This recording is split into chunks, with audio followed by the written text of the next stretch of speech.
ములుగు జిల్లా ఏటూరు నాగారం మండలం ఐటీడీఏ ఆధ్వర్యంలో ఆగస్టు 9న ప్రపంచ ఆదివాసీ దినోత్సవాన్ని ఆదివాసీ సంఘాలు విద్యార్థులతో కలిసి ఘనంగా నిర్వహించారు. ఈ దినోత్సవానికి ముఖ్య అతిథులుగా జిల్లా collector TS Divakara, ITDA PO చిత్రమిశ్రా హాజరై కొమరం భీం విగ్రహానికి పూలమాలలు వేసి నివాళులర్పించారు.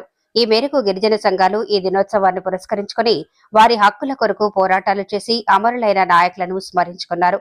ముందుగా మండల కేంద్రంలోని వై జంక్షన్ వద్ద ఆదివాసీ జెండా ఎగురవేసి భారీ ర్యాలీతో సాంప్రదాయ వాయిద్యాలు, నృత్యాలతో అమరులను స్మరిస్తూ నినాదాలు చేశారు.